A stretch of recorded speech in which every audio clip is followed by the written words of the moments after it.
Hello दोस्तों, परीक्षा online classes में आपका स्वागत है। हम लोग छत्तीसगढ़ की जनजातियों को ट्रिक के माध्यम से याद करना देख रहे थे। इसके अंतर्गत हम छत्तीसगढ़ की विभिन्न जनजातियों का वर्गीकरण देख रहे थे और इसके अंतर्गत भी हम देख रहे थे कि उनको भाषाई आधार पर कैसे बांटा जाता है। हम जानते हैं कि छत्तीसगढ़ की जनजातियों को 3 तरह से भाषाई आधार पर बांटा जाता है, जो कि है पहला मुंडा भाषा परिवार, दूसरा द्रविड़ भाषा परिवार और तीसरा आर्य भाषा परिवार। और इसके अंतर्गत जो द्रविड़ भाषा परिवार और आर्य भाषा परिवार है, उसको कैसे उसके अंतर्गत आने वाली जो विभिन्न जनजातियां हैं उनको कैसे एक पिरोकर एक साथ याद करें, तो उसके बारे में हम लोग वीडियो अपने चैनल पे अपलोड कर चुके हैं, तो उसको आप चाहें तो देख सकते हैं। आज हम लोग इस कड़ी की अंतिम और तीसरा भाषा परिवार मुंडा भाषा परिवार को देखेंगे। तो ये जो मुंडा भाषा परिवार है, इसको आश्रिक भाषा परिवार के नाम से भी जाना जाता है और इसके अंतर्गत जो भी जनजातियां आती हैं वो 16 विभिन्न तरह की बोलियां बोलती हैं।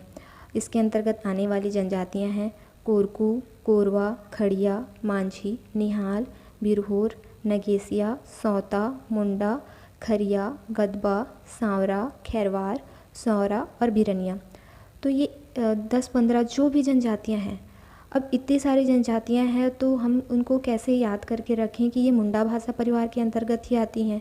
हो सकता है एग्ज़ाम में जब आए तो हम कंफ्यूज हो कि मुंडा भाषा परिवार की जनजातियों को द्रविड़ भाषा या फिर आर्य भाषा परिवार में लगा दें, तो उससे हमारे मार्क्स कट सकते हैं और मतलब याद करके भी इस तरह से गलती हो जाना फिर हो सकता है कि हमें 1 नंबर से इधर या उधर कर सकता है, हार या पार कर सकता है। तो इसलिए हम इसको ट्रिक के माध्यम से देखेंगे, इस तरह से कॉन्सेप्ट के माध्यम से या ट्रिक के माध्यम से कि हमको एक वर्ड याद आने पे हमको ये पूरा समझ में आ जाए कि ये जो जनजाति है ये मुंडा भाषा परिवार के अंतर्गत ही आती है। तो इसमें याद करने के लिए एक छोटी सी कहानी है, बस वो कहानी आपके दिमाग में बैठ जाएगी तो आपको ये पूरे इसके अंतर्गत जो भी जनजातियां हैं वो याद आ जाएंगी एक बार में। कहानी बस छोटा सा है कि एक व्यक्ति है निहाल सिंह नाम का, और निहाल सिंह की उसकी पत्नी है जिसका नाम सिया है, और उनका एक माली है उसका नाम मुंडा है। अब कहानी में बस इतना सा है कि जो निहाल सिंह है वो एक कामकाजी व्यक्ति है, बस उसको संडे को छुट्टी मिलता है। वो उस दिन अपने घरेलू जो भी काम है उनको निपटाता है। तो जो संडे है उसको निहाल सिंह रविवार ना बोल के खैरवार बोलता है, खैर करने का टाइम मिलता है उसको उस दिन। तो रविवार को, संडे को, उसकी पत्नी सिया, निहाल सिंह की जो पत्नी सिया है वो निहाल सिंह को कहती है कि वो अपने माली से आज संडे के दिन उनके गार्डन में कोई पौधा लगवा लें। बस इतना सा कहानी है। इसी को हम लोग किस तरह से देखेंगे कि आपको इसके अंतर्गत आने वाली सारी जनजातियाँ याद हो जाएंगी। तो कैसे याद करना है, तो इस तरह से है कि निहाल सिंह ने सिया के कहने पर बीते रविवार पौधा लगाने का काम मुंडा को सौंपा। ठीक है, निहाल सिंह ने सिया के कहने पर बीते रविवार पौधा लगाने का काम मुंडा को सौंपा।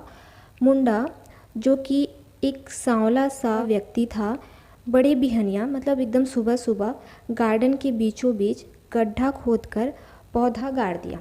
बस इतना आपको देखना है। अब इसमें आपको सारी जनजातियाँ याद हो चुकी हैं। कैसे, आइए देखते हैं। जैसे निहाल सिंह, तो उससे आपका एक जनजाति आ गया निहाल। ने सिया के कहने पर, तो इसमें जो सिया है उसके अंतर्गत आप देख सकते हो नगेसिया।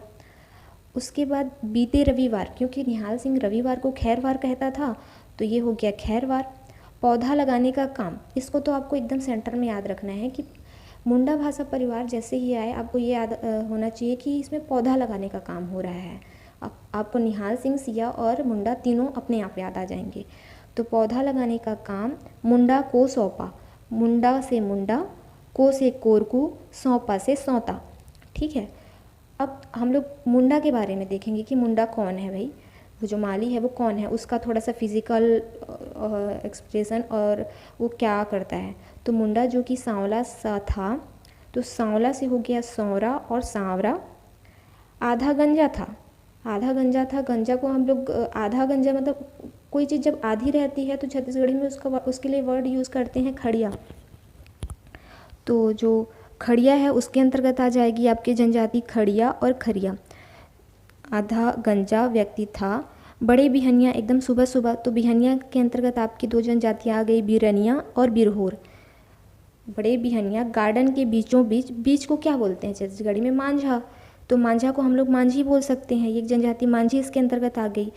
तो गार्डन के बीचों बीच मतलब मांझा में गड्ढा खोद कर मतलब कोरकू पहले भी आ चुका है इसमें, इस कहानी में, इस कॉन्सेप्ट ने।